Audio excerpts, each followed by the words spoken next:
अस्सलाम वालेकुम रहमतुल्लाहि व बरकातुहू। मेरा नाम है Mohammad Muzaffaruddin. Welcome to my channel. आज के इस वीडियो में हम बात करने जा रहे हैं तेलंगाना और आंध्र प्रदेश का SCERT सिलेबस का फिजिक्स फर्स्ट यूनिट जो कि है reflection of light at a curved surface. ये 10th क्लास का फर्स्ट यूनिट है तेलंगाना और आंध्र प्रदेश की SCERT सिलेबस के बुक की। ठीक है, चलिए बढ़ते हैं आज के इस यूनिट पे। तो फर्स्ट में डिस्कस करेंगे रिफ्लेक्शन के बारे में। ठीक है, सबसे पहले हम रिफ्लेक्शन के बारे में डिस्कस करेंगे। एकदम इनिशियल पॉइंट से आपको लेके जाऊंगा। आप सिर्फ आपका काम ये है कि एक बुक निकाल लीजिए और आपके टेक्स्ट बुक ले लीजिए। टेक्स्ट बुक के अंदर जो है वो भी समझेंगे और हम अपने अंदाज में भी समझेंगे।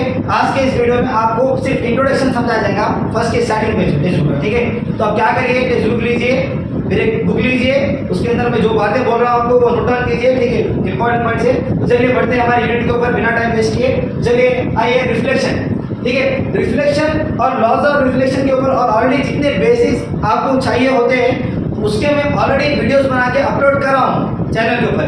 तो आपको थोड़ा बहुत तो मैं यहाँ पर समझा दूंगा। अगर आपको तब भी अगर समझ में ना आए तो डिस्क्रिप्शन के ऊपर आपको मैं लिंक दे दूंगा, वहाँ पर जाके आप समझ सकते हैं। ठीक है, तो चलिए समझते हैं रिफ्लेक्शन। तो सबसे पहले हम समझते हैं ये लाइट का फिनोमेना है। क्या फिनोमेना है? लाइट का। तो हमें लाइट क्या होता है वो आना जरूरी है। तो लाइट क्या है? बाय डिफरेंस लाइट एक तरह की ताकत है।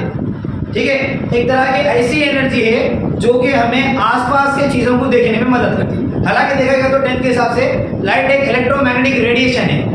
क्या है? Electromagnetic radiation. अभी इलेक्ट्रोमैग्नेटिक क्या है वो अपन आगे जाके समझेंगे, मगर फिलहाल के लिए रेडिएशन यानी कि एनर्जी, फिलहाल के लिए आप ये समझिए कि लाइट एक तरह की एनर्जी है जो कि हमें आसपास के चीजों को देखने में मदद करती, उसको हम नाम दिए लाइट।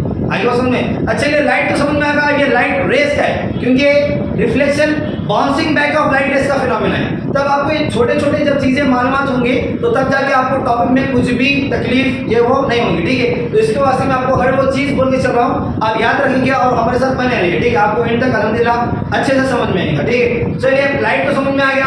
अब हम नेक्स्ट बढ़ते हैं लाइट रेस के ऊपर। ठीक है, लाइट रेस या लाइट रे के ऊपर। तो ये लाइट रे क्या होती है?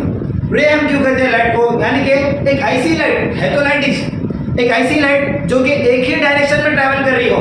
एक ऐसी लाइट जो कि एक ही डायरेक्शन में ट्रैवल कर रही हो, वो भी एक स्ट्रेट पाथ में, तो वो चीज को हम कह देते हैं लाइट रे। है तो लाइट, मगर जो सीधे दिशा में जो लाइट ट्रैवल करती है वो भी एक ही डायरेक्शन में, वो लाइट को हम बोलते हैं लाइट रे। वो लाइट को हम क्या बोलते हैं? लाइट रे। ठीक है, आगे बात समझ में, उम्मीद करता हूं आपको ये बात समझ में आएगी। तो रिफ्लेक्शन क्या है? रिफ्लेक्शन एक फिनोमेना है bouncing back of light rays का। क्या है रिफ्लेक्शन? एक ऐसा फिनोमेना जो कि लाइट का बाउंस बैक होता है। इसमें लाइट का बाउंस बैक होता है, यानी मान लीजिए ये कौन सी भी रिफ्लेक्टिंग सरफेस है, कौन सी भी रिफ्लेक्टिंग सरफेस है या रिफ्लेक्टिव सरफेस है।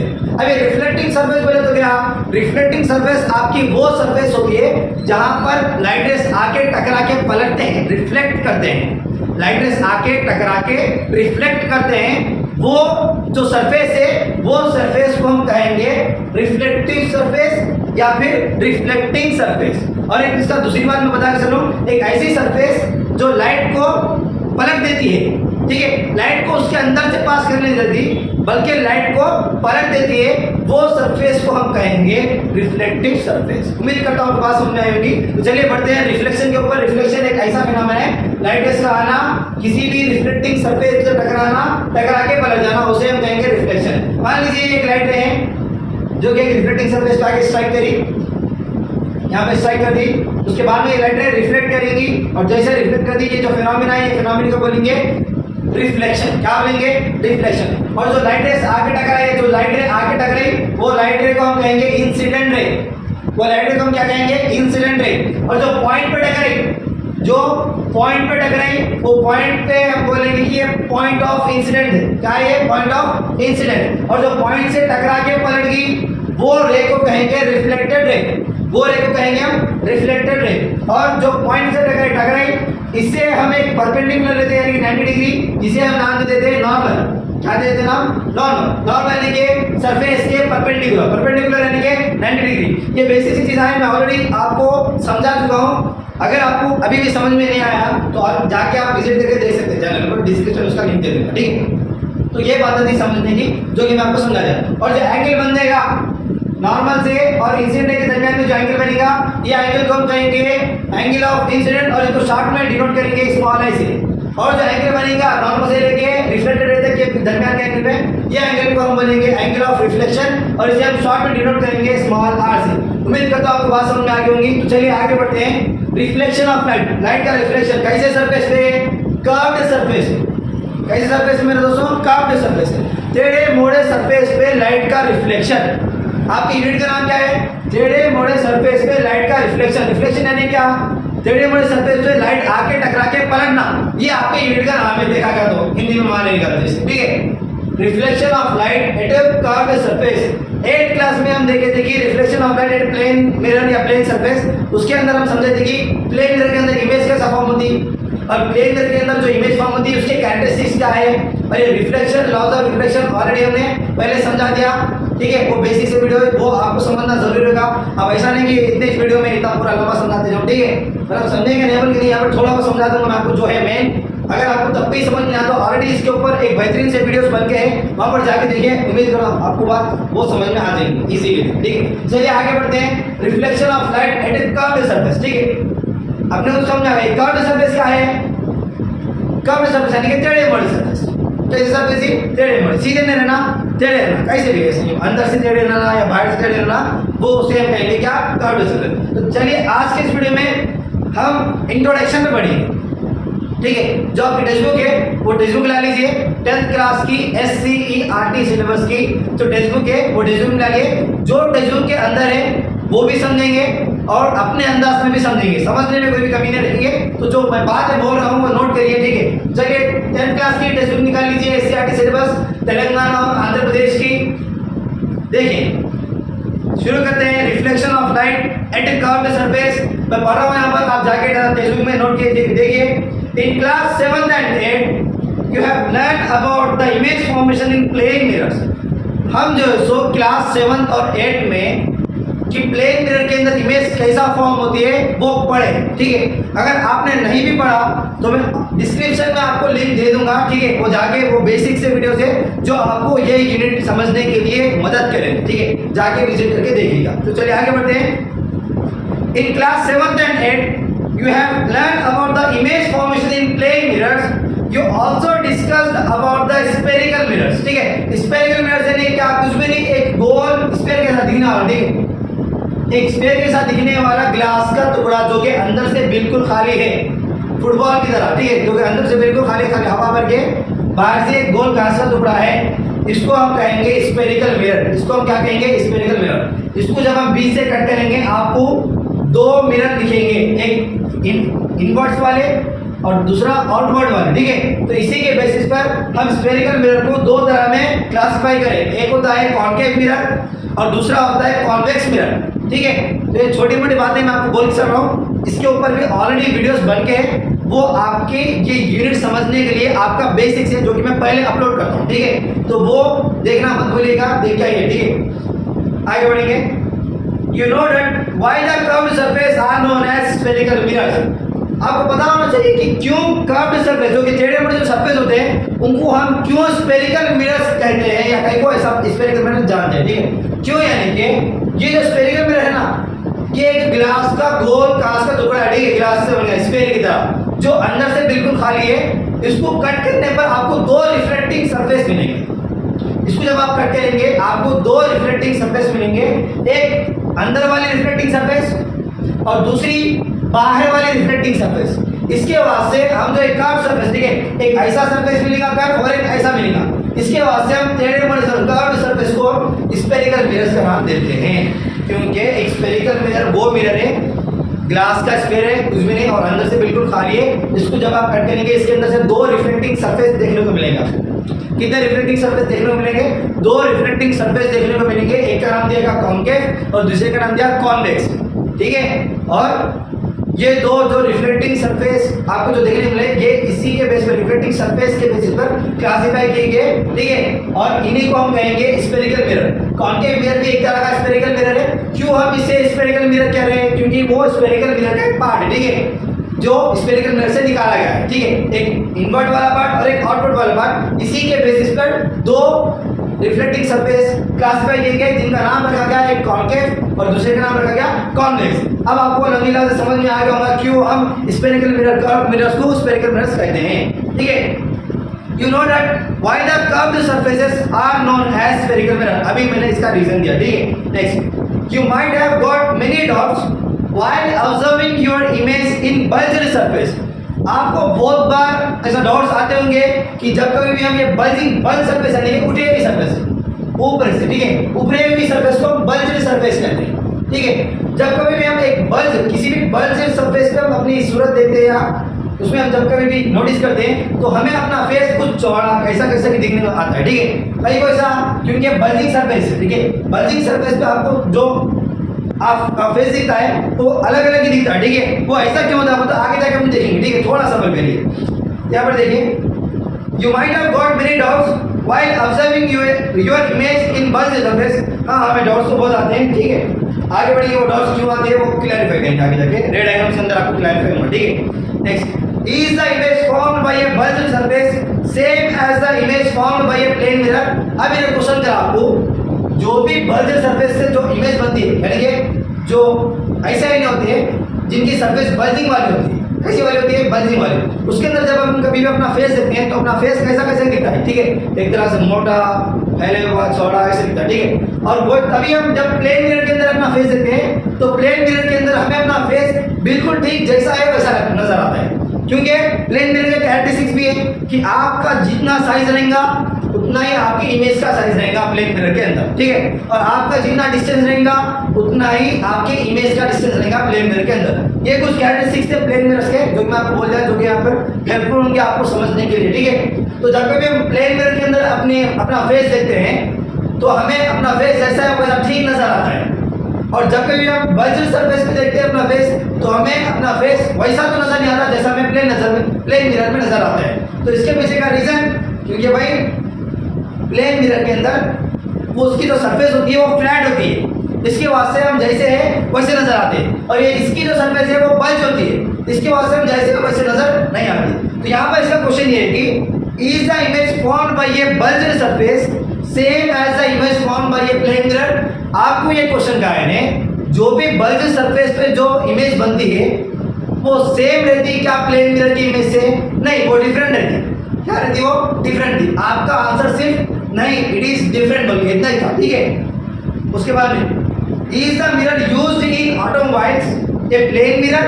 अब ये क्वेश्चन कर रहा है कि जो भी ऑटोमोबाइल्स के अंदर जो मिरर्स यूज होते हैं, जैसे कि आपको देखना होगा कार में, गाड़ियों में जो भी side mirrors, rear view mirrors जो यूज होते हैं वो क्या है? प्लेन मिरर होता है कि क्वेश्चन है। तो मैं आपको बोल रहा चलूँ कि जिसका आंसर बोलूंगी वो एक प्लेन मिरर नहीं होता बल्कि वो कॉन्वेक्स मिरर होता है, ठीक है। कौन सा मिरर होता है? Convex mirror. अभी के लिए फिलहाल सिर्फ और सिर्फ क्वेश्चन देखिए, क्वेश्चन का आंसर मैं बोल रहा हूँ, नोट करिए, आगे जाके इसको मैं और डिटेल में समझाऊंगा। यहाँ पर सिर्फ हाँ या ना पे आप जवाब दीजिए, ठीक है। तो यहाँ पर आप लोग ये समझ में आया, जो भी ऑटोमोबाइल्स के अंदर जो मिरर यूज होता है वो प्लेन मिरर नहीं होता, ठीक है। यहाँ पर और एक बार क्वेश्चन पढ़ा हूँ मैं, देखिए, is the mirror use in automobiles a plane mirror? वो प्लेन मिरर नहीं होता। वो कौन सा मिरर होता है? वो कॉन्वेक्स मिरर होता है, ठीक है। Why it is showing small image? कहीं को उन्हें छोटी इमेज दिखा रहा, यानी कि अगर आप देखेंगे कि जब कभी भी आप प्लेन मिरर के सामने ठहरेंगे, आपका जितना साइज है आपकी इमेज का भी प्लेन मिरर में उतना ही साइज रहेगा। अगर मैं प्लेन मिरर यूज करूं ऑटोमोबाइल्स के अंदर, ठीक है, ध्यान दीजिएगा, अगर मैं प्लेन मिरर यूज करूं ऑटोमोबाइल्स के अंदर यानी कि साइड मिरर्स में, इसमें अगर मैं प्लेन मिरर यूज करता तो जितना ऑब्जेक्ट रहता उसकी इमेज बराबर ठीक उतनी ही रहती प्लेन मिरर के अंदर। तो जब ड्राइवर रहेगा उसको ऐसा दिखेगा कि वो जो लॉरी है जो उसके पीछे लॉरी का सिर्फ टायर देखने को मिलेगा। क्यों?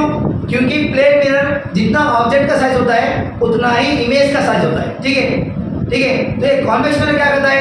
ये छोटे से मिरर में बड़े से ऑब्जेक्ट को छोटा करके बताएगा, ठीक है। तो आगे जाके हम अच्छे समझेंगे, खाली इतना समझेगी कहीं को मैंने छोटी इमेज बनाता कैसा बनाता वो आगे समझेंगे, ठीक है। यहाँ पर देखिए, हम प्लेन मिरर ऑटोमोबाइल्स के अंदर क्यों यूज नहीं करते?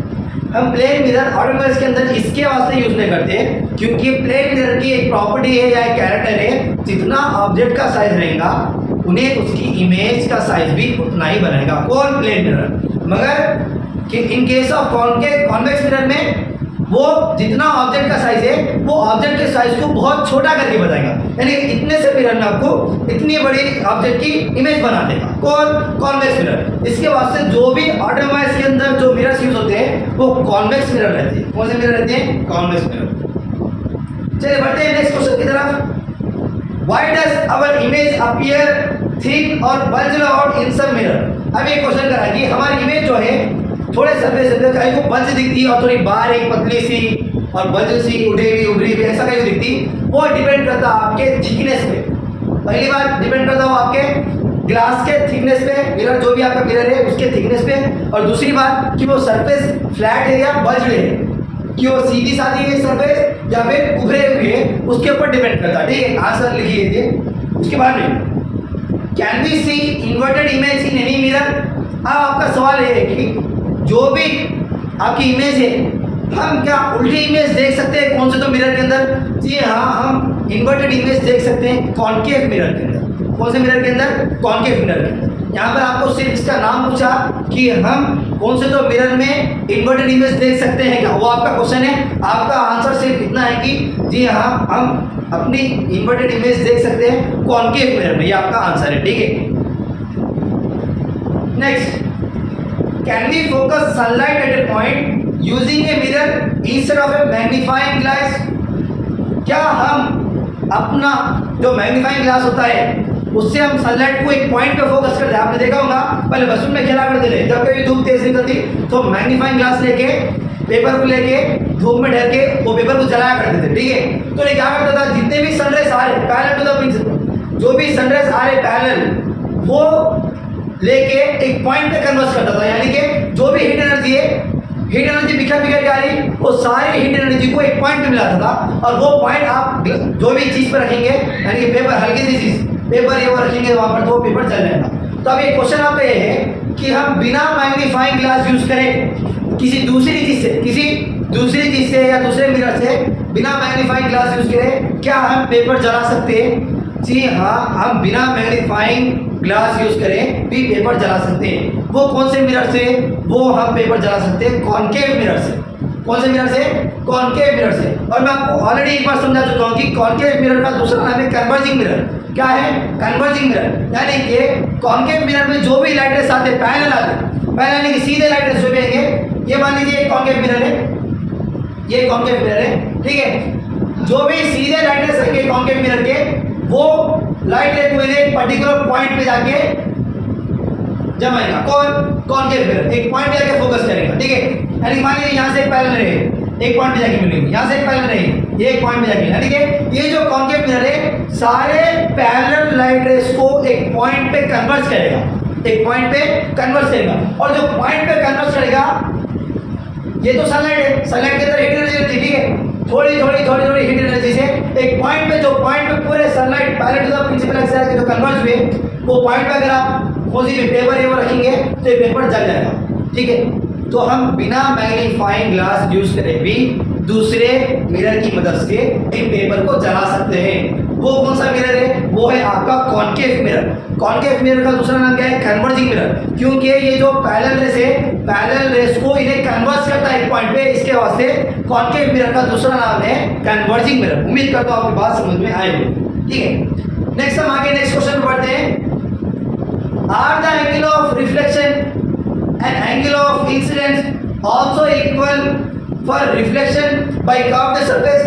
तो अब आपका क्वेश्चन ये है कि जो भी एंगल ऑफ इंसिडेंट है और एंगल ऑफ रिफ्लेक्शन है, angle of incident angle of reflection किसको कहेंगे? ये नॉर्मल से लेके इंसिडेंट लेके दरमियान तक के एंगल को एंगल ऑफ इंसिडेंस कहेंगे, और नॉर्मल से लेके रिफ्लेक्टेड लेके एंगल के दरमियान के एंगल को एंगल ऑफ रिफ्लेक्शन कहेंगे। ठीक है, तो अपना फर्स्ट लॉ है कौन सा है कि फर्स्ट लॉ ये स्टेट करता है कि जो भी एंगल ऑफ इंसिडेंस है उसी के बराबर रहेगा एंगल ऑफ रिफ्लेक्शन। जो भी एंगल ऑफ इंसिडेंट है उसी के बराबर रहेगा एंगल ऑफ रिफ्लेक्शन। यानी मान लीजिए एंगल ऑफ इंसिडेंट कुछ 20 डिग्री है, तो एंगल ऑफ रिफ्लेक्शन भी उसी के बराबर रहेगा 20 डिग्री। कौन सा भी सरफेस रहने दो, चाहे प्लेन सरफेस रहने दो या चाहे कर्व्ड सरफेस रहने दो, इसमें सरफेस माने नहीं करेगा, इसमें सरफेस माने नहीं करेगा। एंगल ऑफ इंसिडेंट जितना भी है वो बराबर रहेगा एंगल ऑफ रिफ्लेक्शन के भी। भले ही वो प्लेन सरफेस लेने दो या भले ही वो कर्व्ड सरफेस लेने दो, आपका ये आंसर है। ठीक है, नोट करें। उसके बाद next, let us discuss about the reflection of light by spherical mirrors in this lesson to get the clarity for the above questions। तो अब आपको धक्का देके चलेगी। चलो अब हम लेसन समझते हैं। आपके जो भी क्वेश्चन है ऊपर ये क्वेश्चन, उसके ऊपर क्लैरिटी आने के लिए ऑलरेडी मैं आपको समझा चुका हूँ। ठीक है, और अच्छे से समझेंगे। ये सिर्फ इंट्रोडक्शन था, इसमें क्या क्या था, क्वेश्चंस क्या है और उनके आंसर्स क्या है, हम वो समझे। ठीक है, आगे जाके भी हम समझेंगे। नेक्स्ट चलिए बढ़ते हैं आगे। 1.1 निकालिए, reflection of light by spherical mirrors. Spherical mirror से जो रिफ्लेक्शन होता है वो देखेंगे। इसमें आपको कुछ भी नहीं, इसमें आपको सिर्फ फर्स्ट लॉ समझाया, जो आपका पेज नंबर 1.1 है, reflection of light by spherical mirrors. ये पैराग्राफ के अंदर इन्हें आपको सिर्फ और सिर्फ फर्स्ट लॉ ऑफ रिफ्लेक्शन समझाया। कौन सा लॉ? First law. ठीक है, समझेंगे, टेंशन लेने की बात नहीं है। चलिए आगे बढ़ते हैं। देखिए, the first law of reflection tells us, the first law of reflection tells us a light ray incident at an angle with the normal at the point of incident will reflected making equal angle with the normal। अभी क्या बोले, सुनो। First law ये कहता है कि जो भी इंसिडेंट रे है ये आपकी इंसिडेंट है, ठीक है, और इससे जो एंगल बना नॉर्मल से वो आपका एंगल ऑफ इंसिडेंट। ठीक है, तो यहाँ पर देखिए, a light ray incident at an angle, एक लाइट रे है जो कि एंगल पे आके इंसिडेंट पर, ठीक है, एक एंगल पे आके मिरर से स्ट्राइक करी कौन से भी रिफ्लेक्टिंग सरफेस। ठीक है, एक लाइट रे है जो कि एक एंगल पे आके, ठीक है, एक एंगल पे आके स्ट्राइक करी मिरर को। उसके बाद with the normal at the point of incident, जो पॉइंट ऑफ इंसिडेंट है उससे जो नॉर्मल है, ठीक है, एक लाइट रे है आके एक पॉइंट पे इंसिडेंट करी, वो पॉइंट को बोलेंगे पॉइंट ऑफ इंसिडेंट नॉर्मल, यानी कि सरफेस के परपेंडिकुलर। ठीक है, जो लाइट रे आगे पॉइंट ऑफ इंसिडेंट से स्ट्राइक करी नॉर्मल से, ठीक है, eight the point of incident will get reflected making equal angle with the normal, will get reflected making equal angle with the normal। कुछ भी नहीं, आपका फर्स्ट लॉ है। क्या है? फर्स्ट लॉ, जो भी लाइटें आपके एक एंगल के नेचर में फॉल होंगी और जितना इसका एंगल रहेगा यही एंगल में उन्हें रिफ्लेक्ट करेंगी, यही एंगल में उन्हें रिफ्लेक्ट करेंगी। ये आपका फर्स्ट लॉ है जो कि आपके टेंशन के हिसाब से समझा। ठीक है, नेक्स्ट उसके बाद, this law is true for all surface be it a plane surface और ए कर्व्ड वन। देखिए, ये जो क्वेश्चन था लास्ट वाला, are the angle of incident और angle of reflection also equal for reflection by curved surface. ठीक है, इसका जो आंसर है आपको यही मिलेगा, this law is true for all surface be it a plane surface और ए कर्व्ड वन। इसका आंसर आपको यही देखने को मिलेगा। ठीक है, ये आपका आंसर है। नेक्स्ट आगे बढ़ेंगे।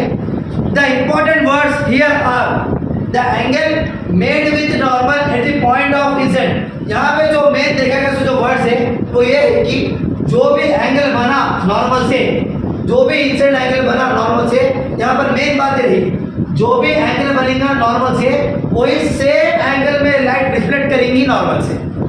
देखिए मेरी बात सुनिए, जो भी एंगल बनेगा नॉर्मल से, ये मैं आपको आपके टेक्स्ट बुक के हिसाब से लिख रहा हूँ, क्योंकि ये जो टेक्स्ट बुक में जो अंदाज में लिखा गया है वो आपको समझ में है कि उन्हें क्या बोलना चाह। ठीक है, हालांकि कुछ भी नहीं, हालांकि पूरी चीज आप पहले पढ़िए। फर्स्ट लॉ ऑफ रिफ्लेक्शन समझा रहा हूँ। ठीक है, जो भी लाइट एक एंगल पे आके पड़ी यही सेम एंगल से रिफ्लेक्टेड रहेगी, पड़ जाएगी सेम एंगल से।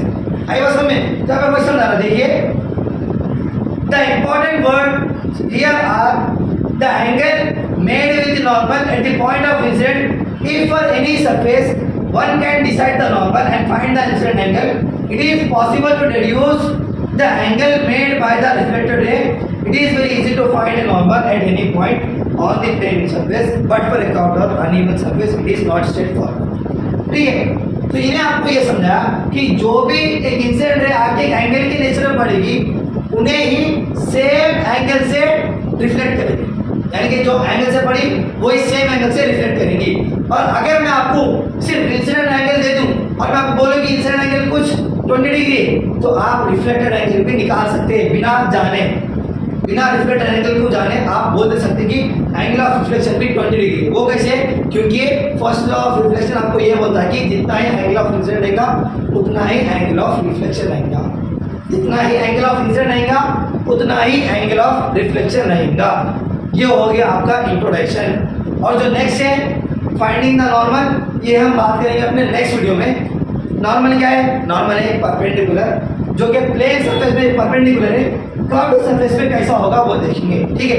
चलिए बढ़ते हैं नेक्स्ट वीडियो पे।